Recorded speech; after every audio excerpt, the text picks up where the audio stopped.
अस्सलाम वालेकुम स्टूडेंट्स, कैसे हैं आप सब लोग। उम्मीद करता हूँ सब लोग खैरियत से होंगे और अल्लाह सबको खैरियत से रखे।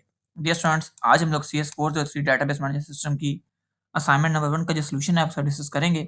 इसके जो ड्यू डेट है वो 30 है और यहाँ पे हमारे पास जो इंस्ट्रक्शंस हैं वो आप लोगों ने पढ़ लेनी है। तो यहाँ पे कहते हैं कि एक तो आपने चीटिंग नहीं करनी, मतलब जो भी आपने असाइनमेंट बनानी है खुद से बनानी है, किसी से कॉपी नहीं करना। अक्सर ग्रुप्स वगैरह में सोल्यूशंस आ रहे होते हैं तो आपने वो as it is copy paste नहीं करनी, ठीक है।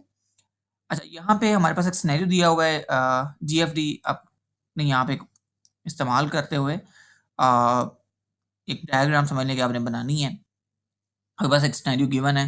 सिनेरियो के अंदर क्या है कि आपके पास एक हॉस्पिटल मैनेजमेंट सिस्टम है जिसका आपने डिज़ाइन करना है एफिशिएंटली कि वो जितने भी अपने डेली रूटीन के ऑपरेशंस हैं, लाइक हेल्थ केयर की फैसिलिटी है या कोई रजिस्ट्रेशन है किसी पेशेंट की, या कोई डॉक्टर की कंसल्टेशन है, कोई लेबोरेटरी का टेस्ट है या कोई बिलिंग प्रोसेस है।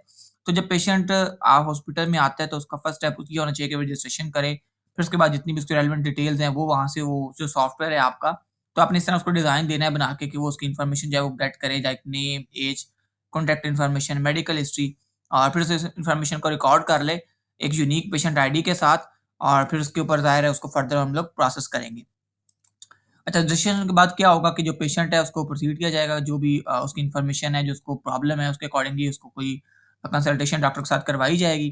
फिर डॉक्टर क्या करेगा, उस पेशेंट को रिव्यू करेगा, उसकी हिस्ट्री जो एग्जामिन करेगा कि उसके सिम्पटम्स क्या हैं, उसको डायग्नोज कैसे करना है, जो भी नेसेसरी ट्रीटमेंट होगा या प्रिस्क्रिप्शन होगी उस हिसाब से फिर लेबोरेटरी के अंदर जो फर्दर टेस्ट करवाए जाएंगे उसके थ्रू हम लोगों ने DFD के थ्रू हमने ये सारी की सारी डायग्राम बनानी है। और जब ये टेस्ट हो जाएंगे, प्रिस्क्रिप्शन हो जाएगी, तो जो पेशेंट है विजिट करेगा लेबोरेटरी को, जहाँ पे जो लैब टेक्नीशियन होंगे वो कंडक्ट करेंगे रिक्वायर्ड टेस्ट, और उनके बाद जब वो टेस्ट हो जाएँगे तो रिजल्ट जो है वो वापस हमें डॉक्टर तक लेके जाने होंगे। ये सारे का सारा काम जो है हम लोगों को एक डायग्राम के थ्रू किसी को समझाने के लिए हमें करना होगा। तो ये कैसे करना है ये हम लोग देखेंगे। अभी इसके अंदर और मज़ीद यहाँ पे कुछ चीज़ें लिखी हैं कि आपने अपडेट करना है कि जो डायग्नोज और ट्रीटमेंट प्लान आपने फाइंड किया है डॉक्टर से, वो आपने वायदा साथ में मेंशन कर देना है उसी डायग्राम के अंदर। तो टेस्ट रिपोर्ट जो है इनको भी आपने मेंशन करना है, स्टोर करना है किसी जगह पे, ताकि वो रिकॉर्ड रह सके इन फ्यूचर अगर कोई प्रॉब्लम होती है या डॉक्टर को चेक करना पड़ता है, रिव्यू करना पड़ता है, तो उसकी हिस्ट्री में चला जाए वो। फाइनली क्या होगा, जितने भी चार्जेस होंगे लेबोरेटरी के, सर्विसेज के, डॉक्टर के, वो हम बिलिंग सेक्शन के अंदर चले जाएंगे, और बिलिंग सेक्शन में जितना भी टोटल अमाउंट होगा वो कैलकुलेट होगा। उसके बाद एक बिल जनरेट हो जाएगा और पेशेंट को उसकी पेमेंट करनी होगी, और पेमेंट के बाद जैसे ही वो पेमेंट कंप्लीट होगी तो एक रिसिप्ट जो है वो पेशेंट को इशू कर दी जाएगी, जो कि रिकॉर्ड कर दी जाएगी सिस्टम के अंदर किसने पेमेंट कर दी है। ठीक है जी। अब ये जो प्रोसेस है ये कम्प्लीटली स्मूथ तरीके से रन हो जाए, क्योंकि इसके अंदर नंबर ऑफ ऑपरेशन बहुत ज़्यादा हैं, एफिशिएंसी हमें रखनी होगी, एक्यूरेसी हमें रखनी होगी। कोई हॉस्पिटल का काम है, कोई ऐसा वैसा काम नहीं कि जिसमें गलती की गुंजाइश हो। तो आपने इसको जीएफडी के थ्रू जो है वो यहाँ पे बना के दिखाना है। अब हमें सबमिट क्या करना है, हमें जी एक CFG बनाना है, यानी कि कंटेक्स्ट लेवल का डाटा फ्लो डायग्राम बनाना है, जिसे हम DFD भी कहते हैं। और इसके अंदर हमने करना क्या है, हमने डिटरमाइन करना है कि पहले के जो आपकी एक्सटर्नल एंटिटीज है, जैसे कि पेशेंट है, डॉक्टर है, लेबोरेटरी है, ये चीज़ें हमें मेंशन करनी है। फिर हमें आइडेंटिफाई करना है कि जो मेजर डाटा फ्लो है वो किस एंटिटी से किस एंटिटी की तरफ जा रहा है। जैसे पेशेंट जो है वो पहले कह लें कि फ्रंट डेस्क पे जाएगा, फ्रंट डेस्क के वो डॉक्टर के पास जाएगा, डॉक्टर से फिर लेबोरेटरी के पास जाएगा, लेबोरेटरी से फिर वो वापस जो है वो डॉक्टर के पास रिपोर्ट्स लेके जाएगा, at the end bill section पे जाएगा। तो वो सारी चीज़ें हम लोगों ने प्रॉपर एक CFG के थ्रू प्रेज़ेंट करनी है। ठीक है? अब यहाँ पे अगर आप नीचे देखें तो प्रॉपर पहले पेशेंट जो है और ये लैब टेक्नीशियन का हमने एंटिटी बना दी है। इसके बाद नीचे देखें तो डॉक्टर की एंटिटी, इसी तरह बिल कैशियर की एंटिटी। 4 एंटिटीज़ हम लोग यहाँ पे बना रहे हैं, और उसके पर्सपेक्टिव जो भी हमारे नंबर ऑफ ऑपरेशंस होंगे, वो हमने इस तरह CFG के थ्रू हमने रिप्रेज़ेंट कर देने हैं। ठीक है? अच्छा, बाकी अगर आप पेड पे असाइनमेंट बनाना चाह रहे हैं तो आपको नीचे नंबर मैं एक मेंशन कर देता हूँ, आपने इस पे कॉन्टैक्ट करके मेरे से आप पेड असाइनमेंट जो है बनवा सकते हैं। ठीक है? ये मेरा व्हाट्सएप नंबर है, इस पे आप मेरे से कॉन्टैक्ट कर सकते हैं। आपको इंशाल्लाह यूनिक सॉल्यूशन बना के दूँगा मैं, और मार्क्स की जो है ना मेरी गारंटी होगी। ठीक है? कि आपको इसमें फुल नंबर मिलेंगे।